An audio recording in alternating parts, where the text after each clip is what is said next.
আজকের আমাদের এই ভিডিওর আলোচ্য বিষয় দানবীর কর্ণ নামের নাট্যাংশ। তোমরা যারা ক্লাস 11-এ পড়ো এবং তোমাদের সেকেন্ড সেমিস্টার চলছে, তোমাদের সংস্কৃত সাবজেক্টে দানবীর কর্ণ নামের একটি নাট্যাংশ পাঠ্য রয়েছে। আজকে এই পাঠ্যাংশটা নিয়েই তোমাদের সাথে আলোচনা করব। আলোচনার প্রেক্ষাপটটা আমরা একটু বুঝে নিই যে কি কি বিষয় আমরা আজকের এই ভিডিওতে দেখব। দেখো, প্রথমে আমি প্রাথমিক যে বিষয়গুলো আলোচনা করা কর্তব্য, যেমন ধরে নাও দানবীর কর্ণ নাটকটি কোথা থেকে নেওয়া হয়েছে, লেখকের পরিচিতি, বিষয়বস্তু, তারপরে কর্ণের পরিচয়, একটু কি কি ধরনের প্রশ্ন আসতে পারে। তারপরে আমরা টেক্সট আলোচনাতে চলে যাব, অর্থাৎ লাইন ধরে ধরে শব্দ টু শব্দ মানে বুঝে আমরা টেক্সটটা পড়ে নেব। তো সম্পূর্ণ ভিডিওটা দেখতে থাকো। প্রথমে আসি দানবীর কর্ণ এই নাট্যাংশটার লেখক পরিচিতি নিয়ে। এই নাট্যাংশটার লেখক ভাস।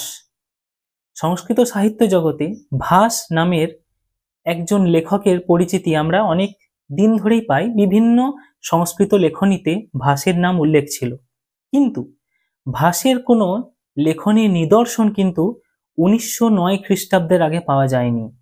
1909 খ্রিস্টাব্দে মহামহোপাধ্যায় টি গণপতি শাস্ত্রী মহাশয়, তিনি ত্রিবাঙ্কুর জেলার কাছে মল্লিকরনাথ মঠম, এখান থেকে 13টি মালয়ালম অক্ষরে লেখা পুঁথি আবিষ্কার করেন।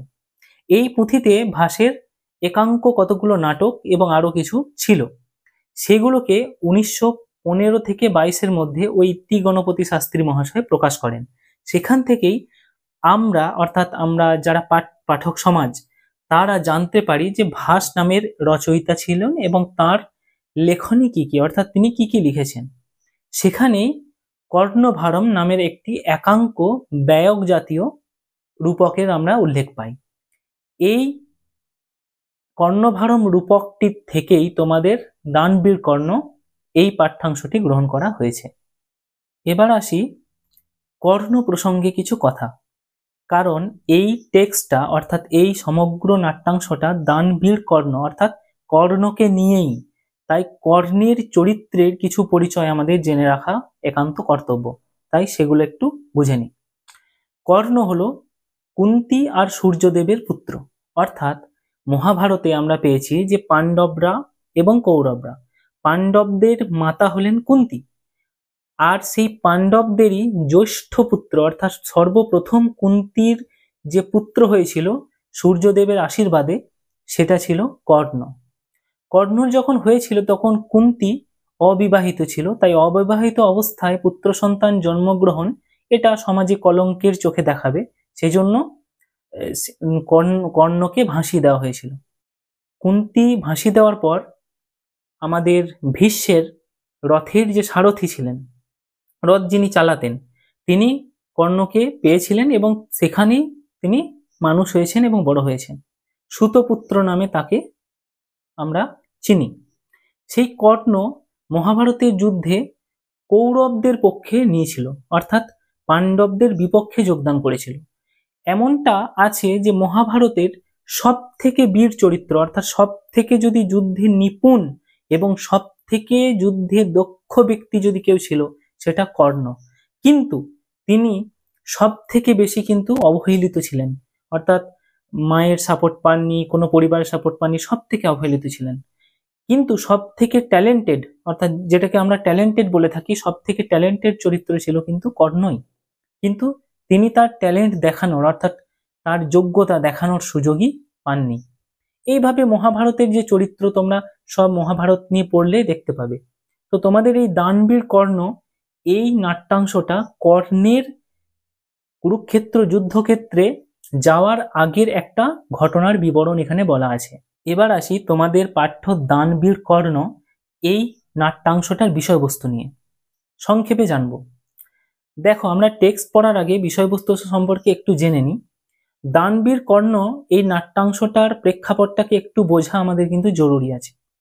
দেখো, কর্ণ যখন জন্মগ্রহণ করেন তিনি সূর্যদেবের পুত্র ছিলেন, তাই সূর্যদেব কর্তৃক প্রদত্ত জন্মসূত্রেই কর্ণ একটা কবচ কুণ্ডল পেয়েছিলেন, অর্থাৎ একটা ইংরেজিতে যাকে বলবো প্রোটেক্টিভ শিল্ড, অর্থাৎ যেমন বুলেট প্রুফ জ্যাকেট হয় না, সেরকম। মানে দেব, দেবতা, অসুর কেউ ব্রহ্মাস্ত্র প্রয়োগ করেও তাকে বধ করতে পারবে না, অর্থাৎ কর্ণকে বধ করা সম্ভব নয়। এবং বিদ্যার দিক থেকে, অর্থাৎ যে ধনুর্বিদ্যা বা ইত্যাদির দিক থেকে কর্ণ কিন্তু নিপুণ ছিলেন। আর এদিকে পাণ্ডবদের সব থেকে ভালো যোদ্ধা ছিল অর্জুন। এবার অর্জুনকে বা পাণ্ডবদেরকে হারানোর জন্য কৌরব পক্ষে একমাত্র একজন বীরই ছিল, সে হচ্ছে কর্ণ। তাই কর্ণকে পরাজিত করাও প্রায় অসম্ভব ছিল, কারণ কর্ণের ওই যে রক্ষা কবচ সূর্য কর্তৃক দেওয়া আছে জন্মসূত্রে, তাই তাকে কোনো দেবতা বা অসুর বা মানুষ তাকে কখনোই মানে বাণের দ্বারা বিদ্ধ করতে পারবে না, মারতে পারবে না। তো এই যে ব্যাপারটা, অর্থাৎ কর্ণকে তো এইভাবে বধ করাই যাবে না। আর যদি কর্ণকে বধ না করা যায়, কর্ণকে যদি মানে মারতে পারা না যায়, তাহলে পাণ্ডবদের হার নিশ্চিত, কৌরবদের জয় নিশ্চিত।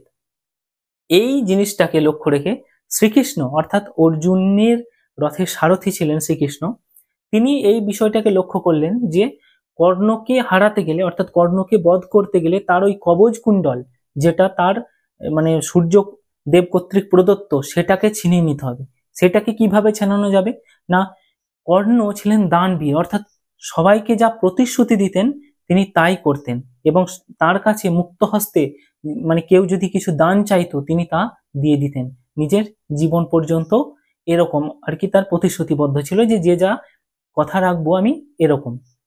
তো শেষমেশ তোমাদের বিষয়বস্তুটা এখান থেকে শুরু হচ্ছে যে হঠাৎ করে কর্ণ যখন মানে কর্ণ সেদিন মহাভারতের যুদ্ধক্ষেত্রে, কুরুক্ষেত্রের যুদ্ধক্ষেত্রে, সেদিন কর্ণ কৌরবদের পক্ষের সেনাপতি। তিনি রথ নিয়ে যাচ্ছেন, বের হচ্ছেন, রথে তার সারথি হচ্ছে শল্য। তিনি যখন বের হচ্ছেন তখন একজন ব্রাহ্মণের ছদ্মবেশ ধরে, সেটা হচ্ছে দেবরাজ ইন্দ্র, তিনি ব্রাহ্মণের ছদ্মবেশ ধরে এসেছেন। তিনি কর্ণকে চাইছেন যে আমি সর্বশ্রেষ্ঠ ভিক্ষা চাই, মহত্তরাং ভিক্ষাং যাচে, অর্থাৎ সর্বশ্রেষ্ঠ ভিক্ষা চাইছি তোমার কাছ থেকে, বা মানে মহত্তর একটা জিনিস চাইছি। কর্ণ তখন তাকে জিজ্ঞাসা করে যে কি ভিক্ষা চাইছেন আপনি দ্বিজবর, মানে ব্রাহ্মণ, কি চাইছেন, আমি কি দিতে পারি, আমার কাছে কি আছে। তিনি বিভিন্ন জিনিসের বিবরণ দেন যে আমার কাছে মানে সহস্র গাভী আছে, যেরকম গাভীরা মানে প্রচুর দুধ বর্ষণ করে ইত্যাদি। আমার কাছে প্রচুর হাতি আছে যারা যুদ্ধক্ষেত্রে মানে নিপুণ, আমার কাছে প্রচুর ঘোড়া আছে যুদ্ধক্ষেত্রে, তো আমি স্বর্ণ মুদ্রা আছে, তো আপনি কি নেবেন বলুন। তো ইন্দ্রদেব ব্রাহ্মণের ছদ্মবেশ ধারণ করে এসে তাকে কিছু মতেই প্রসন্ন করা যাচ্ছে না, সে কিছুতেই রাজি হচ্ছে না, বলছে যে না, ঘোড়া নিয়ে আমি কি করব, হাতি নিয়ে আমি কি করব, সোনা তো সব দরকার নেই, ইত্যাদি নানা জিনিস বলছে। তো সেখানে কর্ণ শেষমেশ জিজ্ঞাসা করে যে আমার কাছে আর দেওয়ার মাত্র আছে যে এই কবচ কুণ্ডল, যেটা স্বভাবজাত সূর্যদেব কর্তৃক প্রদত্ত আমার মানে প্রোটেকটিভ শিল্ড, সেটা দেওয়া আছে, রয়েছে, তো এটা নেবেন। তখন ইন্দ্রদেব বলে যে হ্যাঁ হ্যাঁ এটাই চাই, এটা আমাকে দিতে হবে, এটা আমি চাইছি। তো তখন শল্য, যিনি কর্ণের সারথি, তিনি তাকে বারণ করলেন কর্ণকে যে না, এটা দেবে না, এটা একদম দিয়েন না, দিয়েন না মহারাজ। মানে কর্ণ ছেলে অঙ্গরাজ বলা হয়, তো অঙ্গরাজ দেবেন না, দেবেন না বলা হলো, শল্য বলল বারবার, কিন্তু তার কথা কর্ণ শোনেনি, কারণ তিনি বলছেন যে দানই তার কাছে বলা আছে, দেখবে তোমরা একটা লাইন পাবে যে দানই সর্বশ্রেষ্ঠ, এই জগতে সমস্ত কর্ম সবকিছু মুছে যাবে, কিন্তু দান আর যজ্ঞের যে আহুতি, এই দুটো থেকে যাবে। তাই তিনি দানকেই শ্রেষ্ঠতর হিসেবে নিলেন এবং কবচকুণ্ডল ইন্দ্রদেবকে দান করলেন।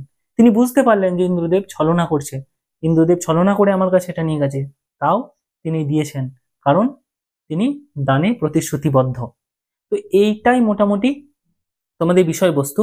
এখানে আরেকটু সংযোজন আছে যে ইন্দ্রদেব তার কবচকুণ্ডল নেওয়ার পরেও তাকে একটা বিমলা নামের অস্ত্র দিয়েছিল, যে অস্ত্রটা সে মানে কর্ণ যখনই স্মরণ করবে পাবে, এবং এটার দ্বারা পাণ্ডবদের কোনো এক ব্যক্তিকে বধ করা সম্ভব, এটা ইন্দ্রদেব কিন্তু দান করেছিলেন তাকে।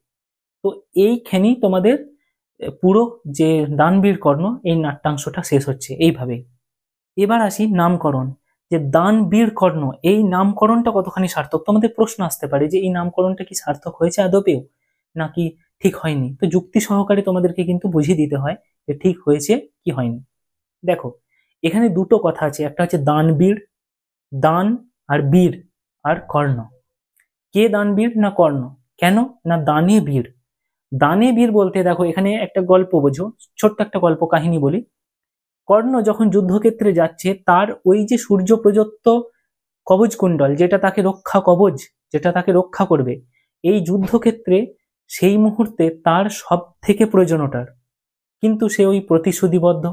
সে কিন্তু তার জীবনকে তোয়াক্কা না করেও, সে জানে যে এই কবচ কুণ্ডলটা দিলে আমার প্রাণ সংশয় হতেও পারে, কিন্তু যেহেতু একজন ব্রাহ্মণ তাকে চাইছে ভিক্ষা দিতে হবে, সে প্রতিশ্রুতিবদ্ধ, তাই সে সেটা তোয়াক্কা না করেও দিয়েছে। অর্থাৎ বীরত্বের কাজ করেছে, যে সে তার জীবনকেও বাজি রেখে নিজের কথা রেখেছে, নিজের প্রতিশ্রুতিতে সে কিন্তু অবিচল ছিল।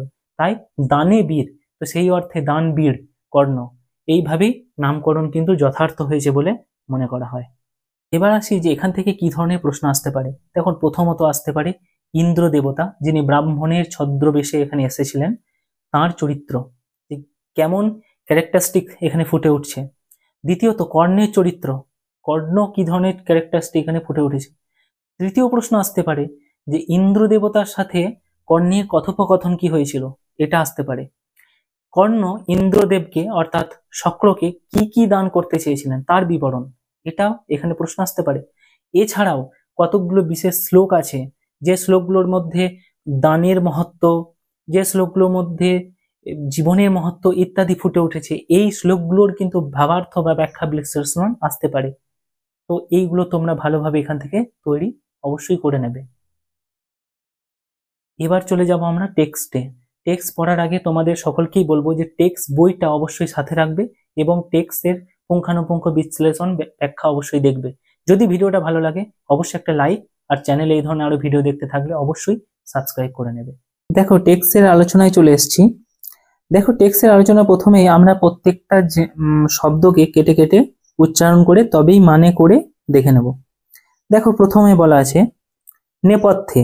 নেপথ্য মানে হচ্ছে এমন একটা পরিস্থিতি যেখানে মানুষটাকে দেখা যাচ্ছে না কিন্তু তার শব্দ শোনা যাচ্ছে। বলছে ভঃ কর্ণ মহত্তরাং ভিক্ষাং যাচে।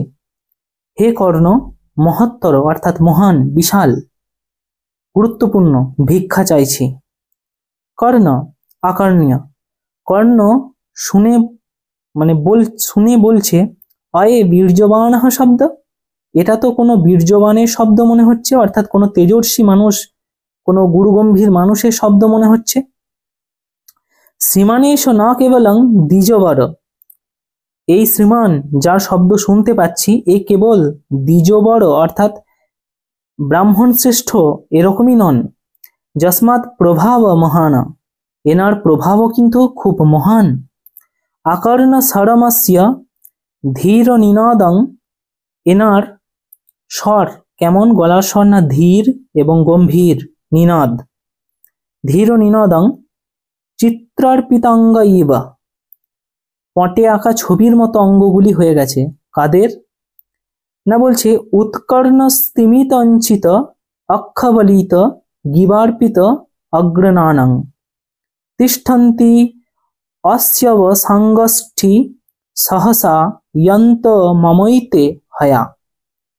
বলছে কাদের অঙ্গগুলো হয়ে গেছে না, বলছে মমৈতে হয়া অর্থাৎ আমার ঘোড়াগুলির অঙ্গ হয়ে গেছে। ছবিতে আঁকা কেমন হয়েছে না, উৎকীর্ণ স্তিমিত কানগুলি খাড়া হয়ে আছে, অঞ্চিত অক্ষবলিত অর্থাৎ চোখগুলি স্থির হয়ে গেছে, গ্রীবার্পিত অগ্রনানম গলাগুলিকে সামনের দিকে অগ্র অর্থাৎ বাড়িয়ে রয়েছে, তিষ্ঠন্তি অস্যব সঙ্গশিষ্ট সহসায় অর্থাৎ তাদের কেমন হয়েছে না, অঙ্গগুলো যেন নিজেদের বশে নেই অর্থাৎ অবশ হয়ে গেছে, এরকম অঙ্গ হয়ে গেছে। অর্থাৎ এরকম চিত্রটা কখন দাঁড়ায় না, ঘোড়াগুলির যদি ছবি আমরা দেখি তাহলে সেই ছবিতে আমরা ঘোড়াগুলিকে এরকম দেখতে পাবো, সেরকম স্থির হয়ে গেছে ঘোড়াগুলি। বলছি অহমেব আহ্বয়ামি। দেখো, এটা হলো এরপরে লাইন। দেখো বলছে যে আহুয়তাং সবিপ্রহ, ডাকো তো এই বিপ্রকে অর্থাৎ এই ব্রাহ্মণকে ডাকো। না অর্থাৎ না না না না না ছাড়ো। অহমেব আহ্বয়ামি, আমি নিজেই ডাকছি। ভগবান ইতঃ ইতঃ অর্থাৎ ভগবান এইদিকে আসুন, এইদিকে আসুন। দেখো এরপরে দেখো ততঃ প্রবিশতি ব্রাহ্মণ রূপেণ শক্র। ব্রাহ্মণ রূপে তারপরে ইন্দ্রদেব প্রবেশ করছেন। শক্র অর্থাৎ ইন্দ্রদেব কি বলছেন, ভো মেঘাঃ অর্থাৎ হে মেঘগণ, সূর্যেনৈব নিব্রান্ত গচ্ছন্তু ভবন্তঃ অর্থাৎ সূর্যদেবকে সঙ্গে নিয়ে আপনারা ফিরে যান, অর্থাৎ চলে যান, আপনারা সূর্যের সঙ্গেই ফিরে যান। তারপরে দেখো বলছে কর্ণম উপগম্য অর্থাৎ কর্ণের কাছে গিয়ে তারপর বলছে যে হ কর্ণ, হে কর্ণ, মহত্তরং ভিক্ষাং যাচে, মহত্তর ভিক্ষা চাইছি অর্থাৎ মহান ভিক্ষা চাইছি। কর্ণ বলছে এবার দৃঢ় প্রতহস্মি ভগবানঃ, কর্ণ বলছে যে দৃঢ়ম অর্থাৎ অত্যন্ত প্রীতহস্মি, আমি খুশি হয়েছি ভগবান, হে পূজনীয়। তারপর বলছে দেখো ইয়াতঃ কৃতার্থ গণনমহদম্য লোকে রাজেন্দ্র মণিমৌলি রঞ্জিত পাদপদ্মঃ বিপেন্দ্র পাদ রজসাতু পবিত্র মৌলি কর্ণ ভগবন্তম মহমেব নমস্করামি। বলছে দেখো এটা কেটে কেটে মানে দেখে নেব। বলছে দেখো কর্ণ কিন্তু বলছে যে আমি আজ খুবই খুশি হলাম ভগবান, আমি আজ জগতের কৃতার্থতা লাভ করছি, কারণ যার চরণ দুটি শ্রেষ্ঠ রাজাদের মাথার মণিময় মুকুটের কিরণে রঞ্জিত, পরন্তু যারা মস্তক মুকুট শ্রেষ্ঠ ব্রাহ্মণদের পায়ের ধুলায় পবিত্র, সেই কর্ণ আমি আপনাকে প্রণাম জানাচ্ছি। শক্র আত্মগতম, ইন্দ্রদেব আত্মগতম অর্থাৎ নিজের মনে মনে বলছেন কিং ন খলু ময়া বক্তব্যম অর্থাৎ আমার কি বলা উচিত বা কি না বলা উচিত। यदि দীর্ঘায়ুর ভাবে বেতি বক্সে দীর্ঘায়ুর ভবিষ্যতি, যদি দীর্ঘায়ু হও এরকম বলি তাহলে তো দীর্ঘায়ু হয়ে যাবে। যদি ন বক্সে, যদি কিছুই না বলি, মূঢ় ইতি মাং পরিভবতি, আমি মূঢ় অর্থাৎ মূর্খ ব্যক্তি এরকম প্রমাণিত হয়ে যাবে। তস্মাৎ উভয়ং পরিহৃত্য কিং ন খলু বক্সামি, বলছে এই দুটোকে পরিহার করে আমি এমন যদি বলি, ভবতু দৃষ্টম অর্থাৎ দেখা যাক, প্রকাশম প্রকাশ্যে বলছে, এতক্ষণ আত্মগত অর্থাৎ মনে মনে বলছে, এখন প্রকাশ্যে বলছে, মুখে বলছে ভ কর্ণ, হে কর্ণ, সূর্যৈব চন্দ্রৈব হিমবাণীব সাগরৈব তিষ্ঠতু তে যশঃ, হে কর্ণ তোমার যশ অর্থাৎ তোমার কীর্তি চন্দ্রের মতো, সূর্যের মতো, হিমালয়ের মতো, সাগরের মতো প্রতিষ্ঠা পাক, অর্থাৎ চন্দ্র সূর্য সাগর ইত্যাদি যেমন চিরন্তন অর্থাৎ চিরকাল থাকবে, এদের কোনোদিনও ধ্বংসপ্রাপ্ত হবে না, সেরকম তোমার যশ অর্থাৎ তোমার কীর্তি এরকমই চিরস্থায়ী হোক, এরকমই থাকুক। কর্ণ বলছে দেখো যে ভগবান কিংন বক্তব্যং দীর্ঘায়ুর্ভবের ব্যতি, অর্থাৎ আপনার বক্তব্য কি দীর্ঘায়ু হও এরকম বলা উচিত ছিল না, অতএব এতদেব শোভনম, এটাই কি শোভনীয় ছিল না। কুতঃ কেননা ধর্ম হি যত্নই পুরুষেন সাধ্য, ভুজঙ্গ জিহ্বা চাপলা নিপশ্রিয়, বলছে কেননা বহু যত্নের দ্বারাই মানুষ ধর্ম পালন করা উচিত। রাজার সম্পদগুলি ভুজঙ্গ জিহ্বা চাপলা অর্থাৎ সাপের জিভের মতন চঞ্চল হয়, সাপের জিভ কোনো সময় স্থির থাকে না, রাজাদের সম্পদগুলোও কখনো স্থির থাকে না। তস্মাৎ প্রজাপালন মাত্র বুদ্ধ্যা হতেষু দেহেষু গুণাধরন্তে, অতএব প্রজা পালনের বুদ্ধিতে অর্জিত অর্থাৎ প্রজা পালন করে রাজ্য শাসন করে আমরা যে বুদ্ধি অর্থাৎ যে জ্ঞান অর্জন করেছি, যে গুণ অর্জন করেছি, হতেষু দেহেষু আমাদের দেহের বিনাশের পর স্থায়ী হয়ে থাকে সেই গুণগুলি। ভগবান কিমিচ্ছসি কিম অহম দদামি, হে ভগবান কি চাইছেন এবং আমি আপনাকে কি দিতে পারি যদি একটু বলতেন। তারপরে দেখো চলে এসেছি শক্র, ইন্দ্রদেব বলছেন মহত্রাং ভিক্ষাং যাচ্ছে অর্থাৎ কি চাই, আমার মহত্তর ভিক্ষা চাই, বিশাল ভিক্ষা যেটা তুমি কাউকে দাওনি। কর্ণ বলছে যে মহত্রাং ভিক্ষাং ভবেত প্রদাস্যে অর্থাৎ আমি আপনাকে মহত্তর ভিক্ষাই দেব। শ্রুয়ন্তাং মদ বিভবা অর্থাৎ আমার বিভব মানে হচ্ছে ঐশ্বর্য, আমার যে সমস্ত ঐশ্বর্যগুলি আছে অর্থাৎ ধনসম্পত্তি আছে সেগুলো শুনুন। দিয়ে বলছে যে গুণবত অমৃতকল্প ক্ষীরধারা অভিবর্ষী দ্বিজবর রুচিতং তে তৃপ্ত বৎসানুসা যাত্রাম, অর্থাৎ গুণবত অমৃতকল্প অর্থাৎ অমৃতের মতো দুধ, ক্ষীরের মতো দুধ দেবে এই ধরনের যাদের গোবৎসরা অর্থাৎ বাছুরগুলি তাদের দুগ্ধ পানে তৃপ্ত অর্থাৎ একদম পরিপূর্ণ পাচ্ছে।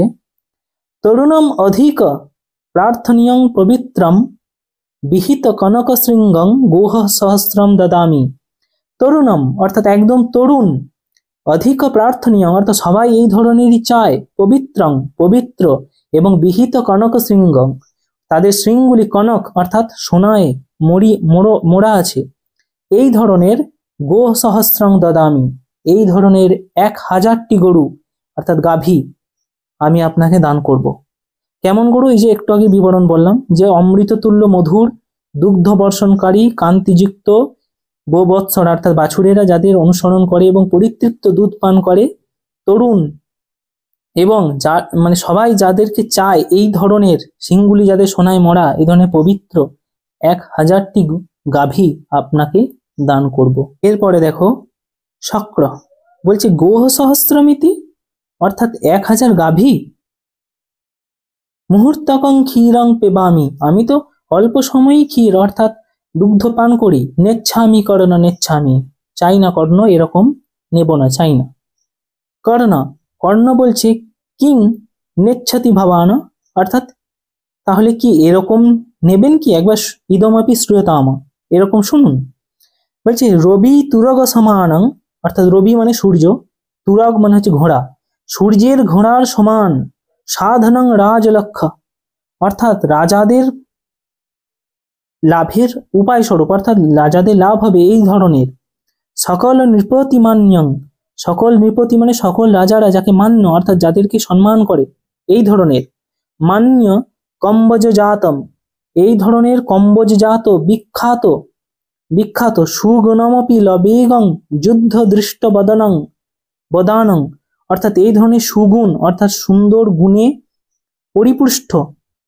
অনিল বেগং অর্থাৎ অনিল মানে হচ্ছে বাতাস, বায়ু, হাওয়া, হাওয়ার মতো বেগে যেতে পারে।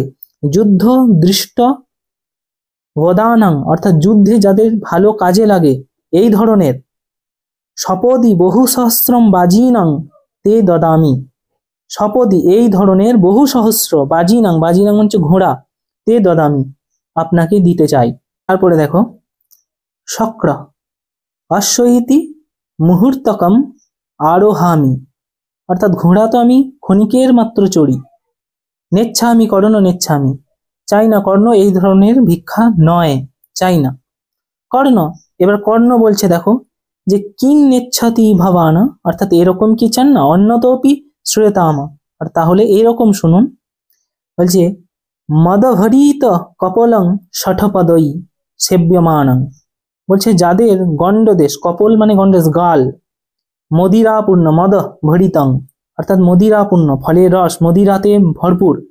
শঠপদই সেব্যমান, শঠপদ মানে ভ্রমর, ওই যে ভ্রমরেরা যেগুলো চুষে খাচ্ছে অর্থাৎ সেবা করছে, সেব্যমানা। গিরিবর নিশ্চয় ভাঙ মেঘ গম্ভীর ঘোষণম, বলছে গিরিবর অর্থাৎ পর্বতের মতন বিশাল, গিরি মানে পর্বত, নিশ্চয় ভাঙ অর্থাৎ বিশাল। মেঘ গম্ভীর ঘোষণম অর্থাৎ মেঘের মতো গম্ভীর গর্জন করতে পারে এরকম। শীত নখ দশনানং অর্থাৎ সাদা নখ ও দাঁত বিশিষ্ট। বারণানম অনেকং অর্থাৎ এরকম বহু হাতি। রিপু সমর বিমর্দং অর্থাৎ যারা, রিপু মানে হচ্ছে শত্রু, রিপু সমর অর্থাৎ সমর মানে যুদ্ধ, যারা শত্রুতে যুদ্ধক্ষেত্রে শত্রুদের বিমর্দং অর্থাৎ মেরে ফেলতে পারে এরকম। বৃন্দম মে তদামি অর্থাৎ এরকম হাতি, ওই যে বললাম বারোনাম, বারোনাম মানে হাতি, হাতির বৃন্দ অর্থাৎ দল আমি আপনাকে দান করতে চাই। এরপর দেখো বলছে শক্রহ বলছে গজইতি মুহূর্তকম আরোহামি, অর্থাৎ মুহূর্তের জন্য, অর্থাৎ হাতির কথা বলছো, এটা তো মাত্র অল্পক্ষণের জন্য চড়বো। নেচ্ছামি কর্ণ নেচ্ছামি, চাই না, চাই না কর্ণ চাই না। তখন কর্ণ বলছে কিং নেচ্ছাতি ভবান, অর্থাৎ কি চাই না ভগবান, অন্যদপি শ্রুতাম, তাহলে এরকম শুনুন, অপর্যাপ্তং কনকং দদামি, অপর্যাপ্ত অর্থাৎ যত খুশি কনক অর্থাৎ সোনা আপনি নিয়ে যান, এরকম দিতে চাই। শক্র বলছে অর্থাৎ ইন্দ্রদেব বলছে গৃহীত্বা গচ্ছামি, তাহলে তাই নি, কিঞ্চিত গত্বা কিছু দূর গিয়ে, নেচ্ছামি কর্ণ নেচ্ছামি, না কর্ণ না, চাই না। তারপর দেখো কর্ণ বলছে তেন হি জিত্বা পৃথিবীং দদামি, আমার দ্বারা জেতা পৃথিবী আমি আপনাকে দান করছি। শক্র ইন্দ্রদেব বলছে পৃথিব্যা কিং করিষ্যামি, পৃথিবী নিয়ে আমি কি করব।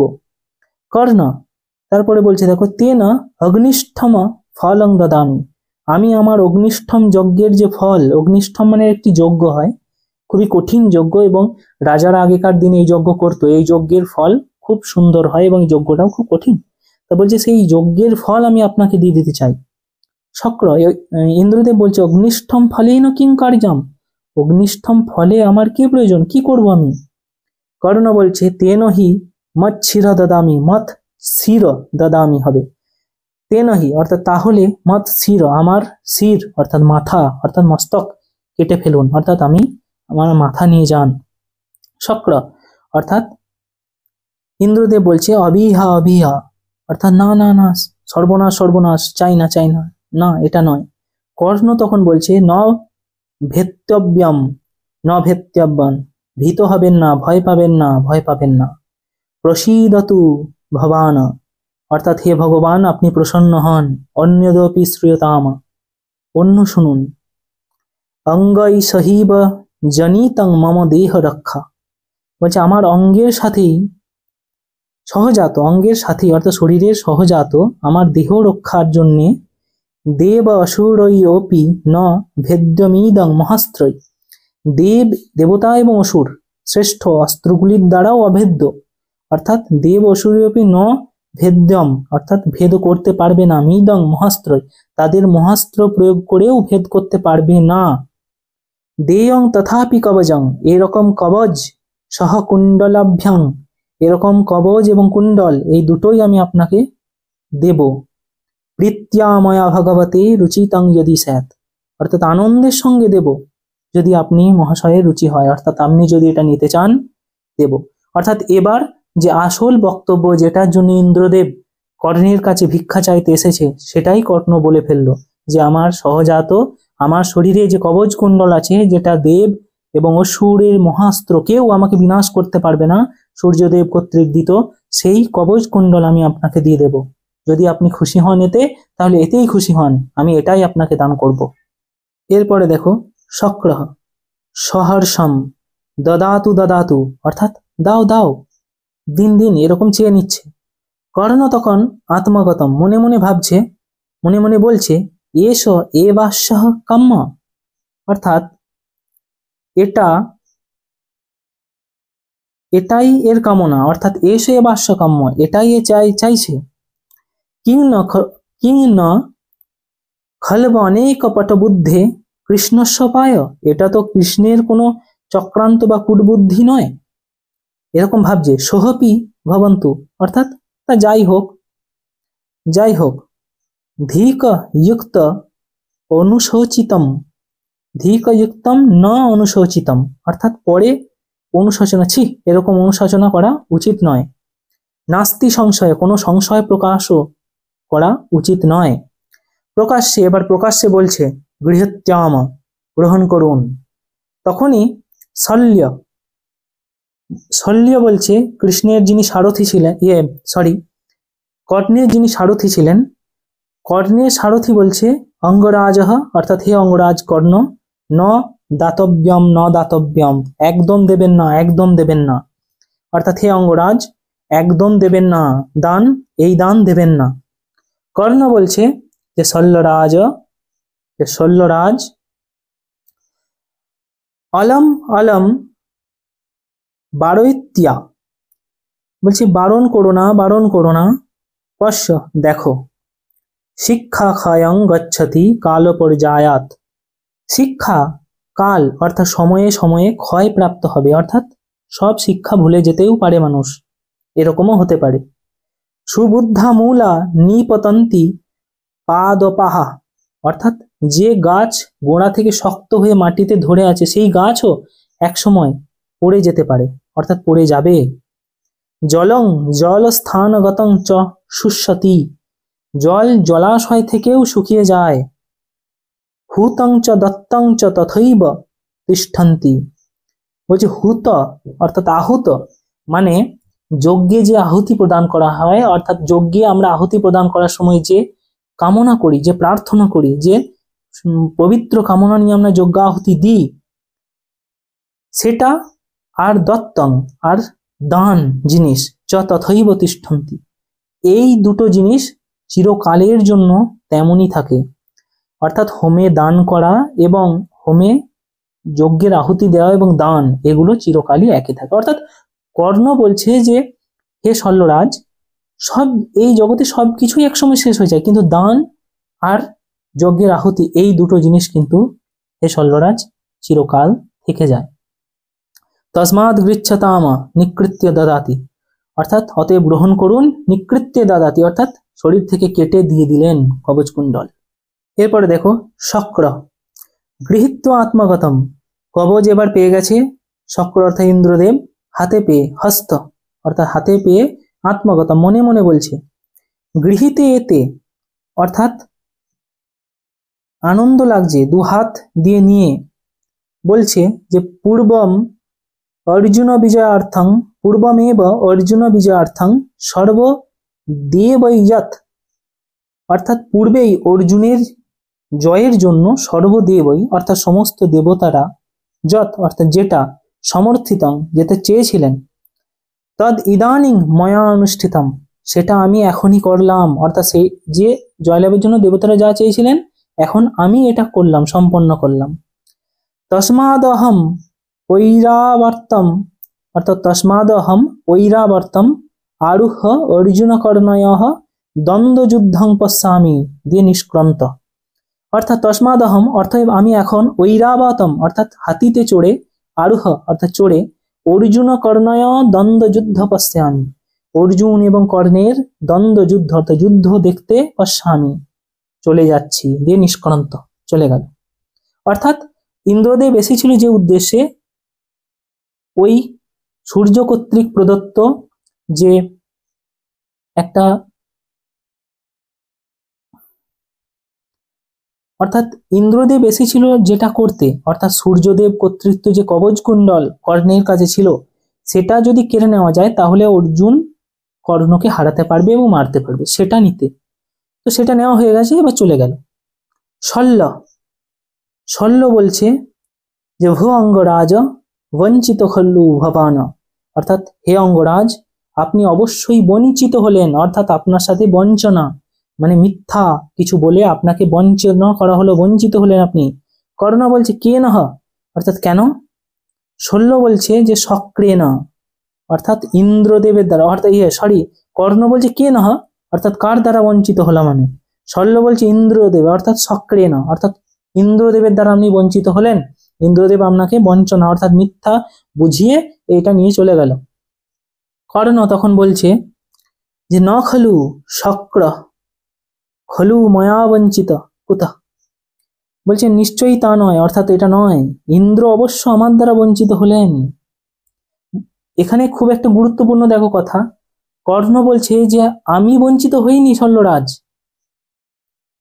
বঞ্চিত হলেন ইন্দ্রদেব। কিভাবে দেখো, বলছে অনেক যজ্ঞ আহুতি অর্পিত দ্বিজয়ী কিরীটিমান দানব সংঘমর্দন, বলছে ব্রাহ্মণ অনেক দ্বিজ, অনেক যজ্ঞ আহুতি দ্বিজ অর্থাৎ ব্রাহ্মণগণের দ্বারা নিষ্পন্ন বহু যজ্ঞের আহুতিতে পরিতৃপ্ত হয়েছে। কিরীটিমান অর্থাৎ কিরীটি অর্থাৎ অর্জুন, কিরীটি মানে অর্জুন, যার কিরীটিমান দানব সংঘমর্দন অর্থাৎ যার পুত্ররূপে বর্তমান, দানব সংঘমর্দন অর্থাৎ দৈত্যদের নিধনকারী এরকম। সুর দ্বিপাশফলন কর্ক সাঙ্গুলি ময়া কৃতার্থ কলু পাক শাসন, অর্থাৎ এরকম দেবলোকের হাতি ঐরাবতকে বারবার আঘাত করে যার আঙুল কঠিন হয়েছে, পাক নামক দৈত্যের দমনকারী ইন্দ্র আমার দ্বারা নিশ্চিতভাবে কৃতার্থ হয়েছেন। এর মানেটা একটু বুঝতে হবে, এই জায়গাটা একটু কঠিন আছে। বলছে ব্রাহ্মণগণের দ্বারা নিষ্পন্ন বহু যজ্ঞের আহুতিতে পরিতৃপ্ত হয়ে অর্জুন যার পুত্ররূপে বর্তমান দৈত্যদের নিধনকারী দেবলোকের হাতি ঐরাবতকে বারবার আঘাত করে যার আঙুল কঠিন হয়েছে, পাক নামক দৈত্যের দমনকারী ইন্দ্র আমার দ্বারা নিশ্চিত কৃতার্থ হয়েছেন। অর্থাৎ ইন্দ্রদেব এত গুণের অধিকারী, তিনি আমাকে হারাতেও বঞ্চনা নিলেন, অর্থাৎ মিথ্যার আশ্রয় নিলেন। অতএব এত মহৎ একজন মানুষ, এত একজন বিদ্বান দেবতা ইন্দ্রদেব, তিনি দেবতাদের রাজা, তিনিও আমাকে হারাতে আমার সাথে বঞ্চনা করলেন, অর্থাৎ আমাকে মিথ্যা বলে আমার কাছ থেকে কবচ কুণ্ডল নিয়ে গেলেন। মানে আমার মহত্বটা তুমি বুঝতে পেরেছো শল্যরাজ, যে আমি কতটা গুরুত্বপূর্ণ এবং কতটা বলশালী, যে আমাকে হারাতে স্বয়ং ইন্দ্রদেবকেও ছলনা করে আসতে হয়েছে। অর্থাৎ আমি হারিনি অঙ্গরাজ, আমি হারিনি শল্যরাজ, হেরেছে ইন্দ্রদেব। অর্থাৎ ইন্দ্রদেব ছলনা করেছে আমাকে, যে এত বড় একজন দেবতা, দেবতাদের রাজা, তিনিও ছলনা করে আমাকে এই বঞ্চনা করেছেন। এটার দ্বারা তাদের পরাজয় লক্ষিত হয়, আমার নয়, এরকম কর্ণ বলছে। দেখো এরপরে শেষ প্যারাগ্রাফে আমরা চলে যাব, একদম নাট্যাংশের শেষ অংশ, অর্থাৎ কবচকুণ্ডল দান হয়ে গেছে, ইন্দ্রদেব নিয়ে চলে গেছেন। এরপরে বলছে প্রবিশ্য ব্রাহ্মণ রূপেণ, বলছে কোনো একজন ব্রাহ্মণ রূপ নিয়ে প্রবেশ করছে। দেবদূত, তিনি বলছেন ভো কর্ণ, অর্থাৎ হে কর্ণ, কবচকুণ্ডল গ্রহণাল লজ্জিত পশ্চাত্তাপেন পুরন্দর রেনা অনুগৃহীত হসি। অর্থাৎ বলছে যে কবচকুণ্ডল আপনার থেকে কবচকুণ্ডল যে কেড়ে নিয়েছে ইন্দ্রদেব, সেই কবচকুণ্ডল কেড়ে নিয়ে এখানে দেখো বলা হচ্ছে যে পুরন্দর মানে কার নাম? পুরন্দরেন মানে ইন্দ্রের দ্বারা, পুরন্দর মানে ইন্দ্র দেবতার নাম। বলছে ইন্দ্র দেবতা আপনার কবচকুণ্ডল কেড়ে নিয়ে অত্যন্ত পশ্চাত্তাপ করছে, অর্থাৎ অনুতাপ করছেন এবং লজ্জিত, তিনি অর্থাৎ তিনি সত্যি অনুতপ্ত প্রদর্শন করছেন। বলছে পাণ্ডবেশ পুরুষবার্থম এক পুরুষার্থম মেঘমস্ত্রম বিমলা নাম শক্তিরিয়ং প্রতিগৃহ্যতাম। বলছে পাণ্ডবদের মধ্যে একজনের বধ করতে বিমলা নামের অব্যর্থ শক্তি অস্ত্র প্রদান রূপে আপনি গ্রহণ করুন। অর্থাৎ ইন্দ্রদেব আপনার কাছ থেকে কবচকুণ্ডল নিয়ে নিয়েছে ঠিকই, কিন্তু আপনাকে পাণ্ডবদের মধ্যে একজনকে বধ করার মতন বিমলা নামের একটি অস্ত্র শক্তিরিয়ং, এই যে শক্তি, প্রতিগৃহ্যতাম, অর্থাৎ এটা আপনি গ্রহণ করুন। কর্ণ বলছে ধিক দত্তস্য ন প্রতিগৃহ্যামি, অর্থাৎ আমি দান গ্রহণ করি না, দানের প্রতিদান নিই না। দত্তস্য অর্থাৎ যেটা দান হয়ে গেছে, ন প্রতিগৃহ্যামি, সেটার আর প্রতিদান আমি নিই না। দান মানে কি? দান মানে জানো তোমরা? দান মানে হচ্ছে যেটা দেওয়া হয়ে গেছে তার প্রতি আর কোনো অধিকার নেই। মনে করো আমি কাউকে একটা পেন দিয়ে দিয়েছি, ব্যাস, সেটার আমি জানি না আর কি হয়েছে, এটা হচ্ছে দান। দেবদূত বলছে যে নানু ব্রাহ্মণ বচনাদ গৃহ্যতাম, অর্থাৎ ব্রাহ্মণের বচন, অর্থাৎ ব্রাহ্মণ বলেছেন এই কথাতে তো নিন যে ব্রাহ্মণ বলেছেন। কর্ণ বলছে ব্রাহ্মণ বচনমিতি, অর্থাৎ এটা সত্যি কি ব্রাহ্মণের কথা এই বলছেন? ময়া অতিক্রান্ত পূর্বম ন ময়া অতিক্রান্ত পূর্বম, অর্থাৎ কখনো আমি ব্রাহ্মণের বচন কথা অতিক্রান্ত করিনি, অর্থাৎ কথা কখনোই ব্রাহ্মণের কথা আমি অতিক্রম করিনি। কদালভ হয়ে, কখন পাবো এই অস্ত্রটা? কদালভ হয়ে অর্থাৎ কখন পাবো, লাভ করব। দেবদূত বলছে যদা সরসি তদা লভস্য, অর্থাৎ যখন স্মরণ করবেন, যখন প্রয়োজন হবে, তদা লভস্য, তখনই পাবেন আপনি এই অস্ত্র। কর্ণ বলছে বাঢ়ম, অর্থাৎ আমি বেশ, বাঢ়ম মানে বেশ, অনুগৃহীত হস্মি, আমি অনুগৃহীত হলাম, আমি ধন্য। প্রতি নির্বর্ততাং ভবান, আপনি প্রত্যাবর্তন করুন, আপনি ফিরে যান। দেবদূত বলছে বাঢ়ম দি নিষ্ক্রান্ত, দেবদূত বলল বেশ, নিষ্ক্রান্ত, সবাই চলে গেল, অর্থাৎ মঞ্চ থেকে সবাই চলে গেল, আমাদের নাটক শেষ, নাট্যাংশ শেষ। তো এখান থেকে তোমরা কি কি শিখলে সেগুলো তোমরা অবশ্যই কমেন্ট বক্সে জানাবে, এবং যদি ভালো লাগে অবশ্যই ভিডিওটাকে লাইক করবে।